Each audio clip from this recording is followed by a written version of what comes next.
Thank you for joining us. Those of you who have just hopped on, we're just going to give it 1 second.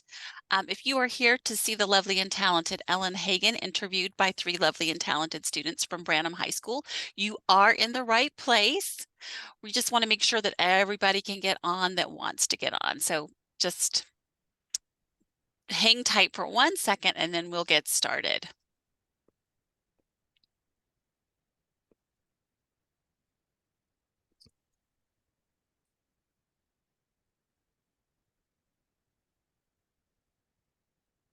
Okay. It looks like we have a lot of you here. So excited to see so many students and educators here with us today. My name is Amanda Turkey. Good afternoon. I am the coordinator of school library services for the Santa Clara County Office of Education. And I just want to thank you for visiting with us, having an author visit during March for National Reading Month. I really want to reiterate, reading supports self-discovery and development. It helps us understand, relate to, and empathize with others, and it supports our well-being. In fact, recently I just heard a talk by Dr. Marianne Wolf, who's fabulous. That's a whole nother conversation. But she said reading is as close as we can get to teleporting. And I thought that's kind of amazing if you think about it, right? You just change place and time and location. So I'm so glad that reading is part of your lives. Today's author's visit is a part of a larger initiative, Silicon Valley Reads. Silicon Valley Reads brings together the Santa Clara County community through a theme that is explored through books and free activities from January through March in our schools and through the public library systems that serve the county. In addition to hearing from our guest author today, we will also be joined by three student panelists from Branham High School: Avishad Yari Saeed, Michelle Koptikova, and Hari Srivitsan. They will lead a discussion with our visiting author, Ellen Hagan. But next, I would like to introduce our County Superintendent of Schools, Dr. Marianne Dewan, who is an avid champion of reading, and she's going to introduce our author for today's visit.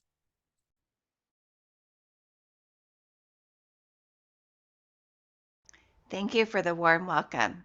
And thank you to everyone joining us for this author visit with Ellen Hagan. I'm Dr. Marianne Dewan, your County Superintendent of Schools. As an educator, it's a joy to see students like yourselves come together to celebrate reading and to learn about global challenges that impact us all. That's what Silicon Valley Reads is all about.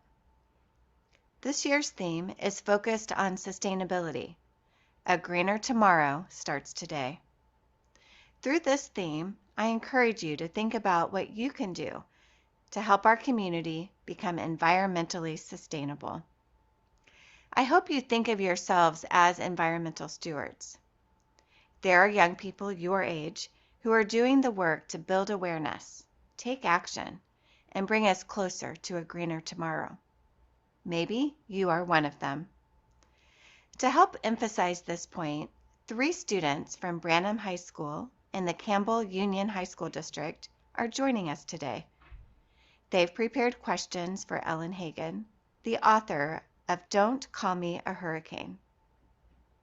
In this young adult book, the main character is passionate about saving the marshland in her hometown. Ellen Hagan is a writer, performer, and educator. Her works include poetry and young adult books. Ellen is head of the poetry and theater departments at the Dream Yard Project and directs their international poetry exchange program with Japan, South Korea, and the Philippines. She is on faculty in the Low Residency MFA program at Spalding University and co-leads the Alice Hoffman Young Writers Retreat at Adelphi University. Ellen is a member of the Afrelation Poets, Conjure Women, and is co-founder of the Girl Story Collective. Please welcome Ellen Hagan. Hello, everyone. That was such a beautiful introduction. And Amanda, I loved what you said about transporting and being in different spaces and what reading opens up for us and what it allows us to do. It is such a joy to be here with juniors, with high school students, to talk to you all about this young adult book, to talk about Don't Call Me a Hurricane. It's an honor to be part of Silicon Valley Reads too. I was there a few weeks ago and was able to work at Tech Interactive and another local school, and it felt both exciting and moving to be across the country and talking about the same themes that I work with my students, that I talk about with my own children. And just to hear the voices and to hear the concerns and hear what you all are thinking about was very nourishing for me, and especially nourishing for me as an artist, to think about how do we use art to speak back to the world, and how do we use it to navigate and dialogue with about these bigger issues. I'm going to talk briefly about Don't Call Me a Hurricane, but I want to read a few poems. And then, of course, I want to make sure there's plenty of time for questions. Don't Call Me a Hurricane was really written for me in response to my own fears and anxiety around climate change and my own love for the ocean and the Jersey Shore. I'm originally from Kentucky, but I grew up every summer on the Jersey Shore, Long Beach Island, New Jersey, where the book is located. And my family was there during Hurricane Sandy, right after, and we watched the community, especially the businesses, homes, be sort of torn apart, and also grappling with, how do we love a place that feels like it could be disappearing? How is climate change affecting our love for an island community, especially a barrier island? And so I kept thinking about, even though was not a local to the Jersey Shore, I felt like, because I lived there every summer, I was close friends with people who were locals, and they had some friction also with the people who were coming in and not living there. So I kept thinking about, what was that friction? How did that live? And then these young people who were rising up together and figuring out, how do we use our voices? How do we use our art? How do we use our collective community building to rise up against what's happening, the overdevelopment of the land, the overdevelopment of the marshlands? What do we do to get our voices heard and valued? So that was sort of for me, the book started with my fear and anxiety, and it also was stemmed from the work I do with young people and being so inspired by what they were doing, how they were standing up for what they believe in. And so I hopefully that comes through in the novel, and the young people rising up together. I'll read a few poems from the beginning, and we can talk through if there's other poems as the evening goes on or the afternoon goes on. We'll figure it out from there. But I want to give you a little an insight into the location. Jersey Shore, according to my family. To us, the Jersey Shore is sunshine and sea, all salt water and seashells, the shoreline and sunsets sinking into the bay and rising over the ocean.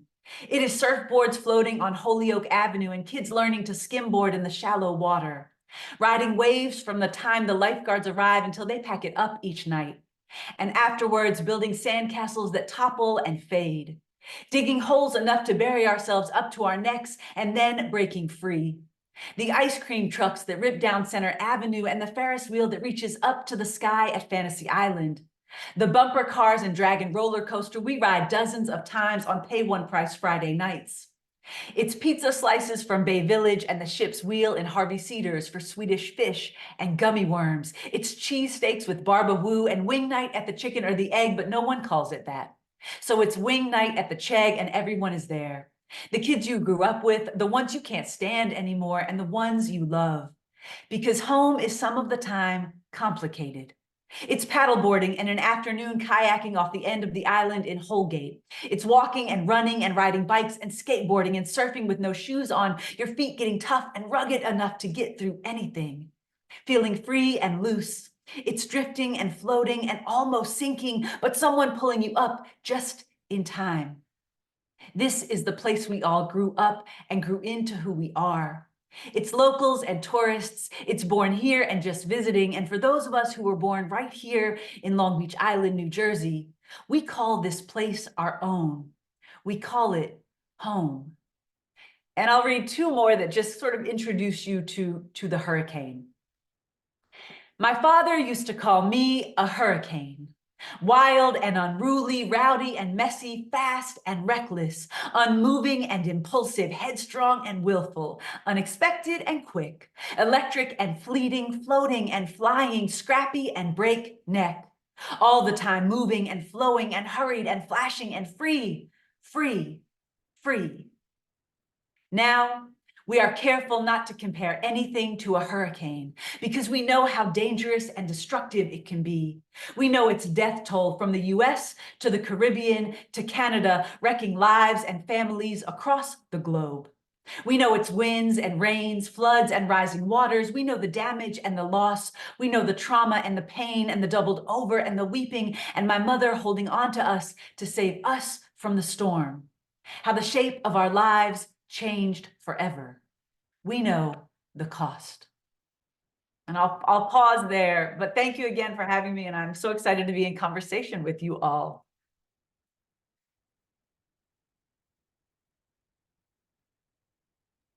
Well, hi Ellen. Thank you so much for being here today, and thank you for reading those verses because it was really cool to hear it from the author herself. And so after reading your book, which was just so interesting and emotional and like passionate with like so many themes, we were all just really excited and couldn't wait to talk to you and meet you and ask these questions. So if you're ready to jump in, I'll go ahead. So I thought your writing style was just really interesting. Like I haven't read a book that was like all poetry like that. And like I liked some of the chapters had like the words on different pages and like scattered, and I thought that was really cool. So I was wondering how you found your writing style and like what inspired you to write for young adults. Yeah, thank you. Thank you all again. I feel like it's very special to be interviewed by teenagers. I want to say that too. This feels really really great, and thank you all. So I really started very much. I'm sitting in front of my desk. I know you all can't see this, but I have a few things that I have in front of me to share. Very much started writing at at the age of 12, 13. I feel like eighth grade is when I started to really figure out, oh, I love writing. It's what's calling to me. It's what's getting me through the chaos of ups and downs of middle school. It very much was a solace to me. So I started, and I brought these up because journaling was definitely home. I really think of myself first. This is my current journal. I use something with no lines. I just started this journal. So you see, it's just the beginning of it. This one's one that, is full. But I really started as a documentarian. I think about that a lot of I was studying what was going on in my life. I was writing down the what so-and-so said, or the day was great here. This is what we had in the lunchroom. I was documenting in a way that I didn't know how to be a writer yet, or I didn't know what that meant. But I also knew that I was being introduced to poetry. Really, poetry came to me in my sophomore year. There's a poet, she's also a published poet, Karen Harriman, who was my teacher, and she really started to introduce me to poets. I remember Nikki Giovanni and Sonia Sanchez. There were poets that were very new to me, and I thought, oh, I didn't know that you could do that on the page, or I didn't know you could experiment with lines and sounds and do things that very much were unexpected to me. So combining that first love of documentation and figuring out how do I write about my life, and then hearing poems, I didn't put those two things together till so much later in life, but I was always writing. I was always telling stories. I was always crafting poems, my journals, and I started keeping them steadily from eighth grade on, and have dozens of them now. And there's lots of experimentation. So I think of that as a base of my work. And then I started reading much once I got much older. My degree as a writer is an MFA in fiction. That's a Master of Fine Arts in fiction. But I started to read I don't know if you all have read The Poet X by Elizabeth Acevedo, but I started to see, I was publishing in poetry, but I really wanted to write fiction. I wanted to write stories.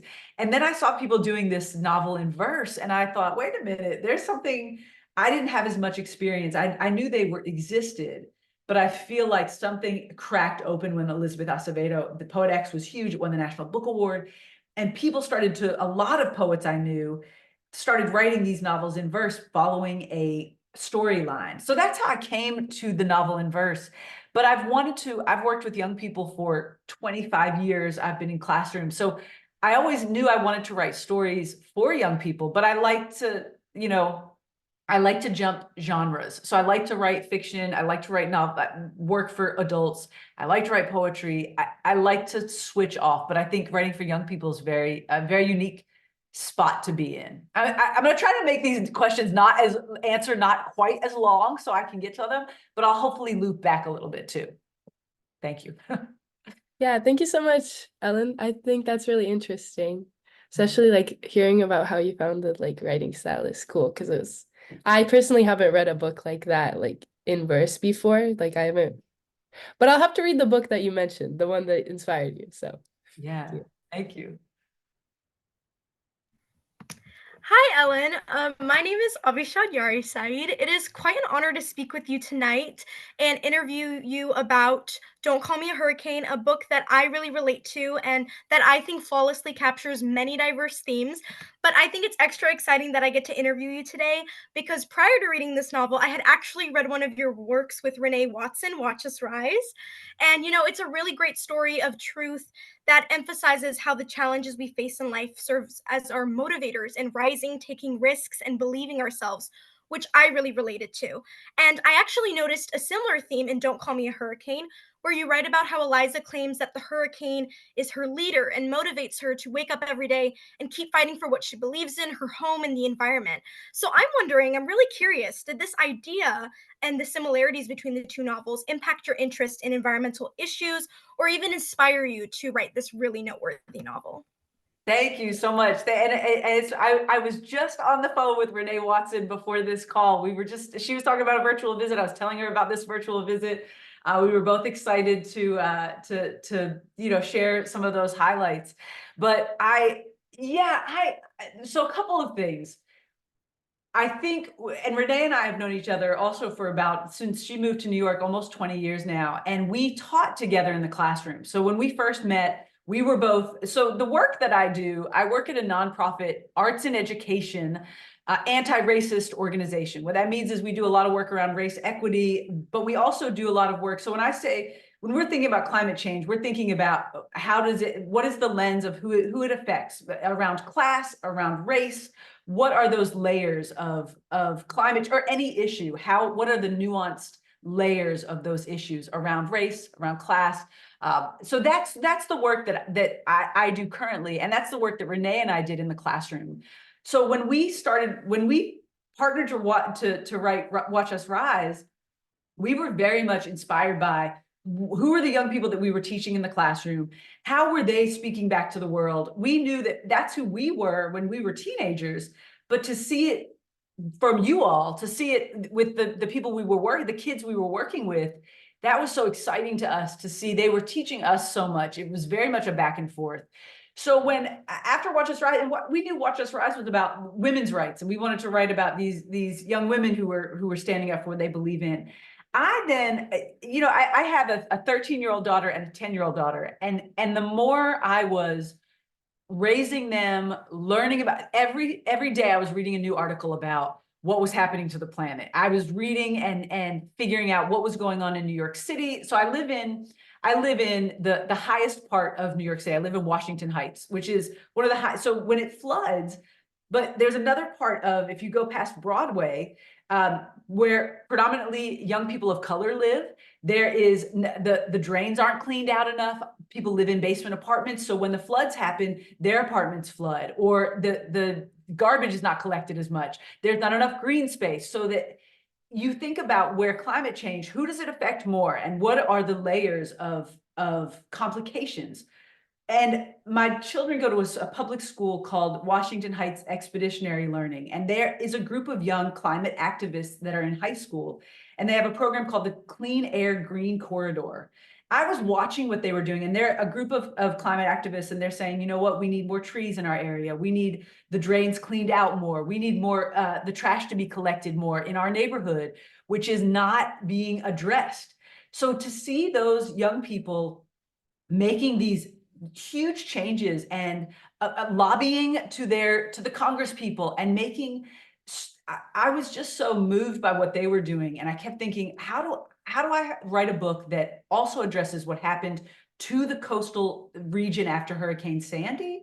How do I write about my relationship to the Jersey Shore? How do I write about that same idea of my own fear and anxiety of raising children in what felt like a very, if I could deep dive into climate change and it could be very scary. But how do I follow the young people who are doing things that I wasn't even brave enough to do? Like what maybe I need to be lobbying. Maybe I need to, like, what are my actions? So if I can make art, yes, but then how do I watch what young people are doing? And sort of join in that too. So that's how I came to this work around climate change. And again, it's always figuring out, how do I use art to address the issues on my mind? So I'm always thinking about climate change, but right now I'm thinking about actually inequities in education for this next project I'm working on. But I might be thinking about classism, sexism, racism. How are all of those things? How is it all braided together? And that is when I think about art as a way to address some of these larger issues. And again, young people figuring out how they're doing it and watching as I learn from them. Yeah. Thank you so much. You bring up a really interesting point and something that I, for sure, as like a young person really involved in trying to make the world a better place, for our future and for our present and everything, we're really appreciative of adults who hear our voices and support us. So thank you so much for bringing that up. And I think it's really powerful to notice that art can be used as a statement, like you were saying a lot, and how art intertwined with advocacy is such a powerful tool and catalyst for change. So thank you so much for sharing that. That was really interesting. Thank you. Hi, Ellen. I really, really enjoyed the book, and I think even from the beginning, I was really intrigued by the concept of like environmental stewardship in a young adult fiction book, which because I had never read anything like that before. One thing I did not expect was that I would kind of get that into it over the course of the book and not be able to put it down, which is really amazing. But yeah, one thing I wanted to ask about is, so I come from a family that tries to be like somewhat environmentally conscious, and I think that a big issue with environmentalists nowadays is that they have the right message, like right idea, but the wrong execution. And we see that kind of in the book with Eliza kind of like painting and spray painting that house. So I was wondering what you thought about the way these protests are being held nowadays, and how your opinion of how they should be held is. Yeah, that's such a good question. You know, I think I feel like I hope this comes at it the right way. I think at the core of everything I do, I was trying to boil down, like, what is the actual work I do? I think of it deeply as community building. And if there's not community and there's not, I never ever go into a classroom and just say, okay, let's get started. Let me tell me what you believe in. Tell me your identity and who you are. I'm always thinking about, and this is absolutely from my mentors too, who very much, well, you all, I'm sorry, this new thing. I don't know if you all, sorry, I don't know. Did you see the fireworks behind me? So strange. I think it's a gesture thing, but it's nothing without the people in our community. So I'm always thinking about how do we build together, as opposed to any violence, any friction, any things that feel like they're pushing us apart. I feel like that's where I want to be centered in my work. And so I'll start this I want to tell a quick, I said I was not going to answer long answers, but this is going to be a little longer. So again, I said I was from Kentucky. I was taught at a program called the Kentucky Governor's School for the Arts, which is a free summer program, audition based. I went when I was 17 into a writing program that was taught by the poets who were called the Appalachian poets. So Frank X. Walker, Kelly Norman Ellis, please, hopefully you can look some of these writers up. Crystal Wilkinson, Nikki Finney, they were all writers who when they looked in the dictionary originally, it said Appalachian Mountains. And the definition was white residents of the Appalachian Mountains. And my teachers were all Black writers, and they said, no, we exist. We are here. We've been here. We're actually going to change the definition in the dictionary to Appalachia. And Appalachia was writers of color who belong in the Appalachian Mountains. I say that as an example because I remember thinking, oh, you can change the dictionary. oh, you can be in conversation with people and say, I'm going to write myself into existence. I don't exist in this place. I'm gonna make it so. I'm gonna write it so. And so my protest is writing, and my protest is coming together with other writers of color in the Appalachian region. And we're gonna band together, and we're gonna do readings and events and sharings. And that is our protest is the art making. And is the community building, and is the sharing of this is what's happening. I just came back from a program we have an international poetry exchange program at Dream Yard. So poets who were together from Australia, the United States, and South Korea. We also have that extends to Japan, the Philippines. All of these young people are, again, they're around the globe, but they're all teenagers who are coming together and saying, these are our concerns. And as opposed, there might be friction, there might be some tense times, and there might be some tension among them about certain issues or how people are addressing it. But they're all coming to the floor, essentially, in a vulnerable way. They're being tender and open with their thoughts and ideas. And that is the root of shaping or addressing those issues. Again, I think you could be lobbying, you could be creating a zine, you could be, I don't know. I think some of these walkouts of schools, protest by walking out of school, if something's not happening, I'm for that. But again, how do we do it in a safe way, in a way that make everybody feels protected and we feel respected? I guess that's when I say community, I want people to feel heard and valued and seen. And that is true around the political. There's a lot of very complicated feelings around banned books, around politics, around people who believe or don't believe in climate change. But how can I soften my heart, right? How do I say, can I listen to this person? Can I love this person? Sometimes our families don't believe the same things we want to believe. Sometimes our teachers don't. So how can I do it in a way that feels like I can hear their side, they can hear my side, and we can figure out a way to to address this together. And I don't mean, I think there's a place a little bit for radical art making and radical work. And by being radical, I think there's lots of ways to be radical. For me, the most radical thing is to build community, is to know each other, to figure out all the ways to love each other and value each other. That can be very, very radical. No, I think you're so right. I think like you said, there are a lot of ways we can protest, but I do wish, like at least me, that I do wish that there could be more like open dialogue instead of always trying to make our stance clear by affecting others. Yeah. Yeah. I feel like open dialogue is so beautifully said. Yes. Yeah. Yeah, like you make a lot of good points, and there's a lot of like good points in the book that like a lot of themes that are like parallel themes in the book. And you did mention that you like braiding these themes into the book with like using art to express. And so I was wondering, because there was a lot, there was like environmentalism, there was like love, there was like community, woman empowerment. And so I was wondering, what major themes and like takeaways did you want the audience to take away? Like what message were most important to you to send out? Yeah, I think there's something. I'm writing a book right now with my husband, my partner, David Flores. He's a photographer and a filmmaker. That's his art form, but we're working on a piece together that is a love story. And I said by the end of the book, we finished it. I said, oh my gosh, every book that I write, somebody's busting out laughing, or there's a community gathering or a picnic or a block party. I was like, I feel like I got to take this block party out of here, because every book I have, there's something and they're always laughing. People are laughing. There's food, however, and then David was like, maybe that is your theme. Maybe the busted out laughing and the parties and the fun. I believe this deeply, that the friendships that I have been able to make with both the people I grew up with. I grew up in it was a small town. I graduated with 85 people.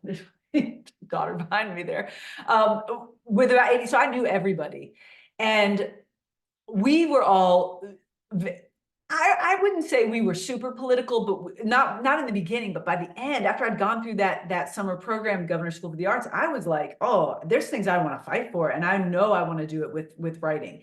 And I started to find friends, not only who I grew up with, but friends who were doing those same things. So I started to figure out who were those people, my peers, that wanted to be in it with me, that wanted to make art, that wanted to speak back, that wanted to go to protests or go to be part of these the things we believed in. So for me, the book, I think anytime somebody, I do feel like if you're reading a book by Ellen Hagan, I want you to know how important friendships are and how important your people are. So my friend, you want your friends to be people who believe in you, people who are excited for your success, people who aren't shutting, like when you have a success, they're right there like, yes, I'm so proud of you. Not somebody who's cutting you down or not helping you. That's what the friends in Hurricane, I think, they're, even though, and they love Eliza, so they also question her and they push her and they don't always agree with everything she says. And that's important too. You want friends that ride for you and friends that call you, that tell you the truth, that are sharing those specifics with you, that are really celebrating your wins and also challenging you. And so I want young people to figure out all the ways to find their people. I want you to figure out, like, how do I find my friendships? How do I find the people who are going to be supporting me? And so that's I feel like the core is those friendships and those what can we do together? Alone, okay, maybe you could but what can you do collaboratively, collectively? What does that look like in practice? So that's what I hope people find, and that it's not, that there are ways to do it. It's not hopeless. Even if you fail at things, even if you try and it doesn't work, or even if there are still ways to get it done. And the best ways are collectively, with your crew, with your people, with your cohort. Yeah. Yeah, I definitely thought like all the friendships in the community was very beautiful in the book because we saw a lot of like Eliza like struggling in the book where she was felt alone and she was like scared and anxious. And I think a lot of people can like relate that when they're stressed. So like to me, I thought that was like really inspiring because she says how she's not afraid to like ask for help. And I Yeah. think that's a really important message to send out, especially to like young people, because I mean, I think we're not always ready to get help and like ask for help. Yeah, I think that, thank you for saying that. I think there's another point that she's dealing with post-traumatic stress. And I also want to normalize going to therapy, normalize talking to people who aren't always your parents, that talking to other mentors or teachers or therapists, that is all okay. And that's part of healing and part of learning and growing. I think any place where I can have young people exist and also be struggling with mental health, with anxiety. I, as a, an adult, I think as a teenager, I struggled with anxiety too, certainly as an adult do, and figuring out how to navigate that and how to say, hey, I need help, or I'm struggling with this. I think I wanted to make sure that was in there too. So thank you for saying that. Yeah, no, thank you for like sending this message, and because I think that's just really great, like having people's like voices heard and like letting them know that it's gonna be okay and that like getting help is also okay. So it's not like it's more talked about now, and I think it's important to keep talking about it. So thank you. Yeah, you bring up a lot of great points, and when you were just mentioning that to Michelle, it made me think of when there was a lot of quotes in the book that stood out to me, and a lot of them were like, we can transform the phrase I can into we can, and know that it's okay to do things collectively and not always have to be individual, because that can be more powerful sometimes. So like I was saying, in the novel, there was a lot of really amazing quotes that stood out to me and inspired me. And one of the ones that I want to ask you about today is the quote where you write, "You have to find where you are needed. You can't wait for other people." That was a really sagacious quote to me. So it made me think of this question about how do you encourage readers to dictate when it is the right time to speak up, take action, and render a change, similar to what Eliza and her friends did. So, what is the spark to light the fuse for that? Or is there even one? Is there a right time to speak up, or is it something you just have to trust your gut with and kind of just go for it and take a risk and believe in yourself? Yeah, I think the time it first of all, I think this when I'm teaching class, I'm often saying to students, and I teach a weekly poetry class as part of this international poetry exchange. I'm often saying, what keeps you awake at night? What do you care about? What are you watching? What media are you consuming? Where do you get your news?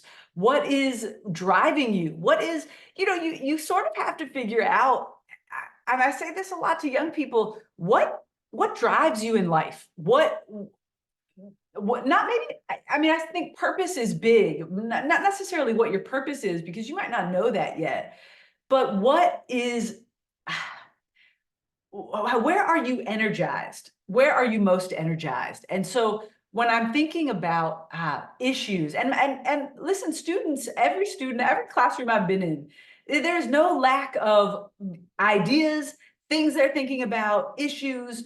Um, Everybody is consuming the world in different ways too, whether you're consuming it on social media or TikTok. I mean, I know TikTok is social media, but what are you, you're watching Instagram, TikTok, how are you and maybe you're not, maybe I think there's also groups of young people I'm working with, and they're like, I'm not on social media at all. Actually, that's over. I'm not gonna fall into that. I'm doing something totally different, and I'm face to face, and I need to be out into the world. But I think it is figuring out how, what do you care enough about to make change? And I think that learning that and figuring that out is paying very close attention to the world. So what are you reading? And analyzing, where do you actually feel most alive? Like, I'll speak for myself. If I go on Instagram for 25 minutes and I get off of it, I don't feel most alive. I actually feel drained. I don't feel great. I feel a little bit. Sometimes I'm like, oh, that person has something I want. It does not help me.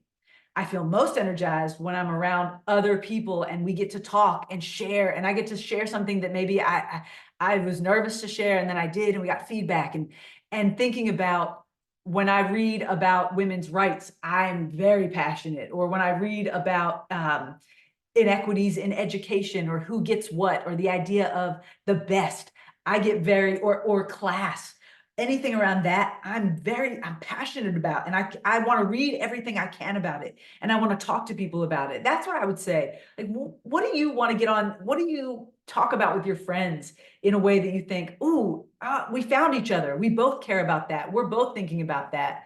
Um, I think that's what you have to figure out. You have to figure out what is the most energizing source in your life.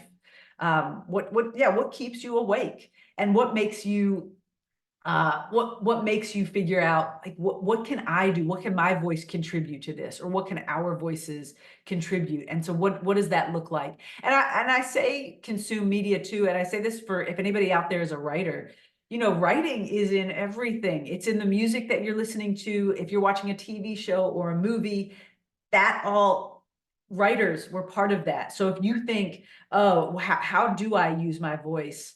Is it writing a zine or a literary magazine? Is it starting an open mic?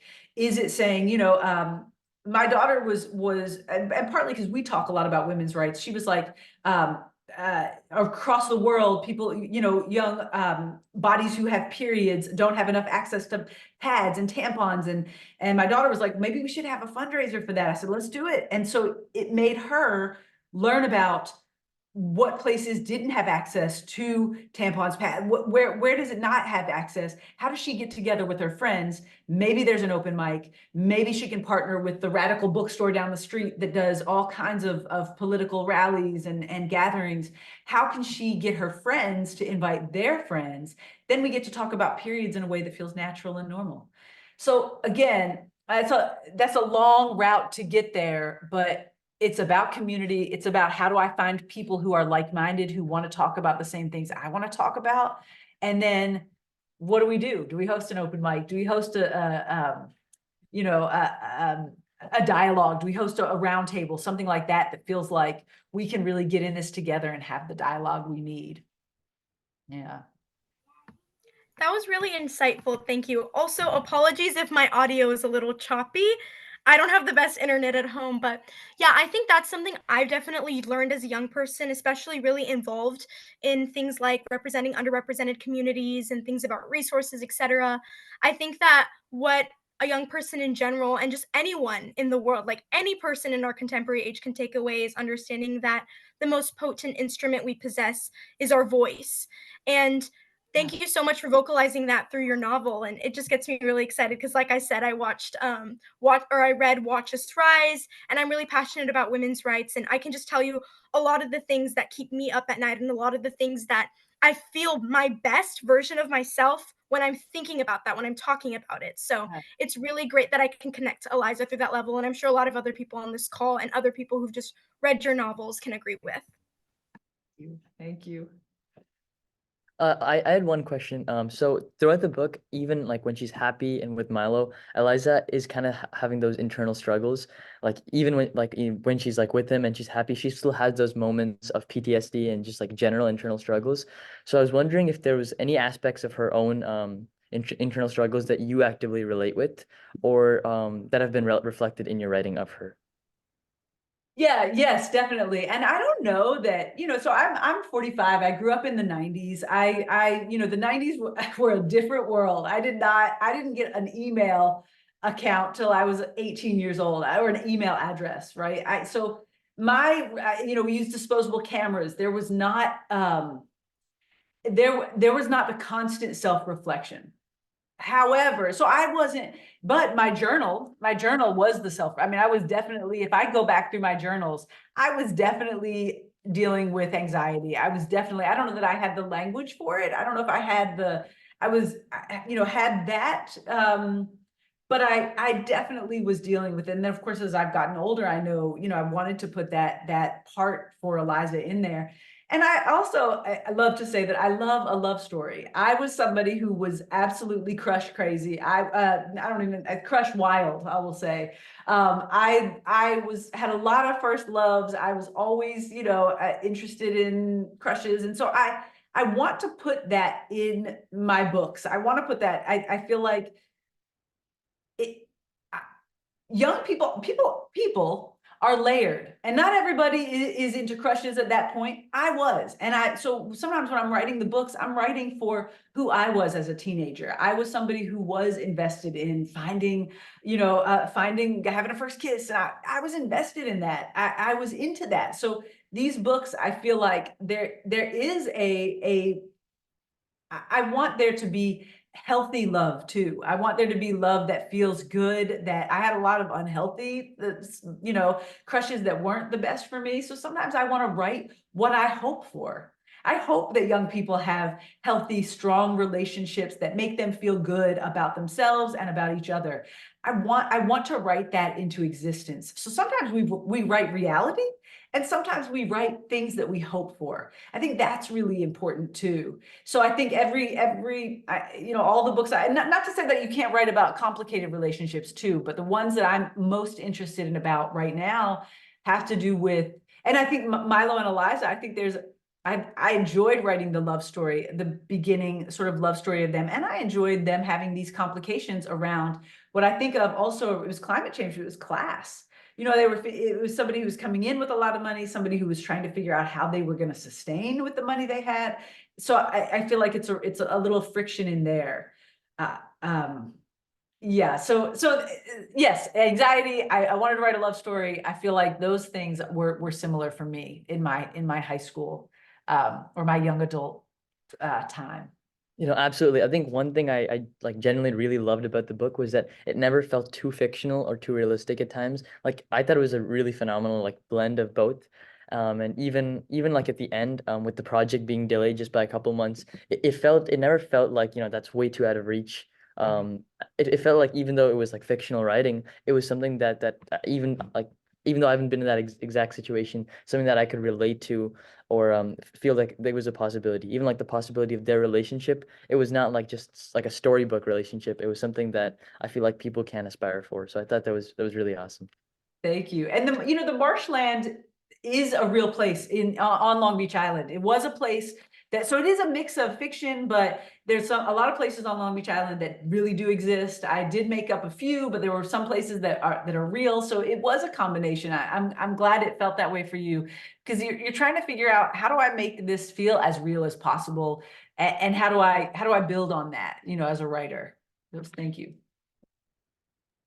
Yeah, like you mentioned how you personally aren't like from there, but you did visit a lot, like you visited New Jersey Shore a lot. But I thought that like the you impersonated or like wrote from the perspective of Eliza like really well. And so I was wondering if like you knew people there that like you talked to and like how you were able to create this like narrative like very well, especially from the perspective of a local, and why you chose to do so instead of like, I don't know, from like Milo's perspective or something. Yeah, so yes, we went. My mom is originally from New Jersey, and so her family grew up going to the Jersey Shore. They had a home on Long Beach Island. My mom was a lifeguard at the Bay Beach, which is Eliza's the lifeguard at the Bay Beach. We also spent uh, several weeks, couple of weeks each summer until I was 18 years old. And then when I was 18, right after I graduated high school, I worked every summer there till I was 24, maybe 23. Yeah, so I sold sunglasses at the Sunglass Menagerie. I was I spent my whole summer there, and I knew and hung out with all the locals. So I often think of being from Kentucky and New Jersey. Those two places are very stereotyped. They're misunderstood. People have very big misconceptions about both Kentucky and New Jersey. There's a poem in the book about the Jersey Shore, the TV show, which was a very popular show on MTV, where everybody was it just felt like a caricature of these people. And I didn't feel that at all, knowing, of course, that's not real. That doesn't exist. It's just the stereotype, how you package it. And so I knew, and still am close friends with a lot of people who were the locals in Long Beach Island. And so I wanted there to be a connection to, even though I didn't grow up there, many of the summers from 18 on were spent, seeing the seasons change too, seeing before the tourists really got there. And then after, we would be there until Labor Day, and after Labor Day, the town would go quiet, silent. Everybody would be, all the tourists. It went from, I can't remember the number. It's in the book somewhere, but the amount of the population that explodes on this small 17-mile island during tourist season is why. So that even though I'm not a local, I felt like I could, having known people who grew up there and their relationship to people who were just dropping in. I kept thinking about the conversations we'd have about, and it was a difference between if you were there for the summer, okay, but if you were just there for a couple of weeks, we have different feelings about you. So it was layered. But I think because of those relationships, I was able to write from the point of being a local. Yeah. Yeah, I definitely think that's really cool because I mean, it was nice reading a book from the like local perspective, especially because like Eliza, like she talks a lot about like her life there and like what it's like having like people visit there and like what's like she doesn't like what she likes. And then like I just thought that was really cool. So it's cool to hear how you got like your inspiration from. Thank you. Hi again. So really quickly, I just wanted to mention a comment you made about a previous question about education and love. And I just wanted to say I really like how you intertwine them so seamlessly into, and like I love you keep saying writing into existence. I love that so much. It's so empowering. I think that education and love are such natural beauties and aspects of life, and something that everyone hopes to attain. And so I feel like we don't see enough novels that encapsulate both of them. They're really one-sided. Either it's a romance novel or it's a novel solely about education or solely about another theme. And I really like how you're blending them so much because it's just so honest. It's just a truth of life. And I just really like that. But my question talks more about the characters in this sense. So I pretty much wrote about how So throughout the novel, you allude to the idea of loving something just as much as fearing it. And I think that's really powerful and really relatable. So, how do you suggest Eliza mends her relationship with loving and fearing the ocean simultaneously? Because of, like you were saying, the trauma she faced from it, but at the same time, like, this is her home, this is where she loves. And at the same time, is this process of mending her relationship with loving and fearing the ocean, is it an isolated uphill battle, or did characters such as Zach, Mia, or Milo assist her? Because we can transform I can to we can. Yeah, that is a question I'm thinking about in so many ways. I think Eliza is real, I haven't really talked as much about her relationship with the environment. She really is this push and pull between the ocean that she grew up in, that she's comfortable in. She can swim. She's a lifeguard. She's a surfer. She knows how to navigate the ocean, and yet the ocean is what almost took her brother away, and the ocean is what destroyed the community, and as a result of climate change. So I think her relationship is, I'm going to get, partly because of her work with her therapist and her work with her friends who are saying, you have to face your fear. You have to keep looking at it. You have to keep exposing yourself. She starts, there's those moments where she's swimming alone, which is dangerous. Don't anybody do that. Don't anybody swim in the ocean alone. Unless my mom's always like, there needs to be a lifeguard. But I don't want to be so scared. And I'm talking about myself here. And I hopefully put this for Eliza too. I don't want to live my life scared and afraid all the time. I cannot, and Eliza, I feel like, is really saying, I can't exist in the world if I don't have my relationship with the ocean. I can't keep being so scared I don't do this thing, or being so scared I don't take the risk, or don't go back in the place that I love so much. I have to go. Even if I'm scared, even if I could get hurt, I have to go. And so I wanted her to really have those friends sort of encourage her and say, you have to face it, you have to go into it. And her therapist saying, you have to navigate, like, how do you calm yourself down? How do you talk yourself down from the fear? What does that look like? And I want to just say one other thing about just personally, that idea of, I live in New York City. I live right on top of the A train, the subway. And I think if I watch a certain news, if I watch a certain channel, if I look at a certain news report it's the subways are unsafe, they're scary, this is da. But I can't live my life like that. I love the subway. It's everybody gets to ride it. It's everybody gets from all walks of life get to be on this train together. We get to be on a mass transit that also is good for the environment. I believe in it. I love it. I get to see friends sometimes on the subway. If I look at everyone as if they're my enemy, that's anti-community. That's not me being open and saying, I love you. I love the world, and I have to look at people and think they want the best for me, because I want the best for them. I want us all to be safe. I want us to be healthy and safe and to hold each other, whatever that looks like. That's how I want to live my life. That's why I go back to that idea of community. She can't be scared, or she won't be able to exist in the world. You cannot be scared. If you're scared of putting yourself out there, or you're scared of getting on the dance floor, or you're scared of asking somebody out, or you're scared of, I'm scared all the time, I exist scared, but you learn techniques to help you push through. You learn that being vulnerable is okay. Telling your class of students or my daughters that I don't have all the answers, or, oh shoot, I made a mistake, I said the wrong thing. I'm getting older. The way I use language is different than the way you use language. I'm learning. I have to be able to say those things, and we have to love each other enough to, okay, somebody makes a mistake. Okay, how do we call each other in? How do we allow for there to be space for us to be our best selves? And that is what that's what I want a lot. That's what Eliza's doing.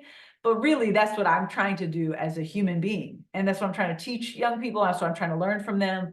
How do we honor and be our best selves, and believe that other people are trying to do that too? Yeah. Yeah, I absolutely agree that we can't live our life in fears, or in fear, because then we won't live for what life has in store for us and the great things that will come our way. Plus, as you were saying, the greatest obstacles that we face in life will make us the best versions of ourselves. And those mistakes, they allow us to grow, keep our open mindset going and going. And I think that's just really powerful. We cannot live life in fear. And I could not agree more.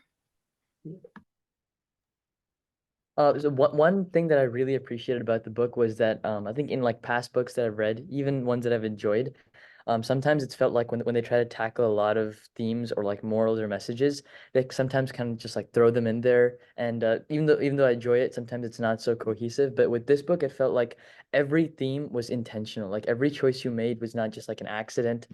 Every page actually just kind of fit together. And especially like in the environmental aspect of it, I thought it was amazing how it wasn't just a passing thought. Like you weren't just saying, oh, this is a romance teen novel, and let me throw in some environmentalism, like just to spread a good message. It wasn't just a passing thought. It was something that you intended. So my question was, what is your hope for young readers engaging with and responding to the environmental themes in this book? Yeah, I think I hope that, and one of my favorite parts about the book was my editor at Bloomsbury also, we did this with Watch Us Rise, where we had a section where you could go and figure out, to learn more of this, or to read more of this. So I was able to do that, and it was such a great the end to sort of compile who were the readers that I was who were the readers that were inspiring me, who were the young activists. I was so blown away by all the young activists who were starting their own organizations, who were building their sorry, who were building their own protests, like who were gathering together and doing things that I just could not. That's where the internet is amazing. That's where social media, you're like, okay, there's some positive things, right? There's some ways that they were gathering globally. That was so impressive. So I hope the young people, as they're reading Don't Call Me a Hurricane, I hope they see themselves in a way in the book. I hope they see some of those similar friendships. I hope they see lots of. One of my favorite things was writing that they had these climate justice meetings, and they got to hang out together and just be in the same room together. I think I hope that if young people are, there was, I just read this piece in the New York Times. It was like, yes, we don't want kids on their phone all the time, but we need to give them more things to do.